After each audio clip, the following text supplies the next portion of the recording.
Purpose is not something you invent. You don't sit down one day and decide who you're supposed to be. You don't brainstorm destiny. Purpose is not created, it is discovered. And it is discovered through alignment, surrender, and obedience. Scripture says, before I formed you in the womb, I knew you. That means purpose existed before you did. You didn't arrive here and purpose followed. Purpose was already waiting. Let me show you this through Moses. Moses was born into oppression, raised by privilege, a Hebrew by blood, but a prince by upbringing. And somewhere inside him, injustice bothered him, and he could not ignore the suffering of his people. At 40 years old, Moses tried to act on that burden. He killed an Egyptian who was beating a Hebrew, and in trying to save his people outside God, he became a murderer and a fugitive. Here's the key detail.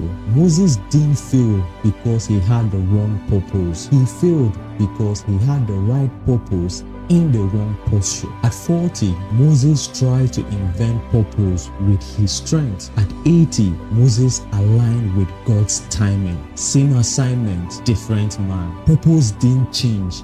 Moses did. That tells us something uncomfortable. You can be passionate and still be premature. You can be gifted and still be misaligned. You can be called and still be unusable. See, purpose is not proven by action. It is proven by obedience. God told Jeremiah, before I formed you in the womb, I knew you. That means your calling predates your consciousness. You don't create it, you submit to it. Jesus himself said, I have come to do your will, O God, as it is written of me in the volume of the book. Even Christ aligned to what was already written. So when men try to find purpose outside God in ambition, money, fame, passion, or causes, what they are really doing is inventing purpose. An invented purpose always collapses. That's why you see men who have everything but are empty enough to destroy their homes, their legacies,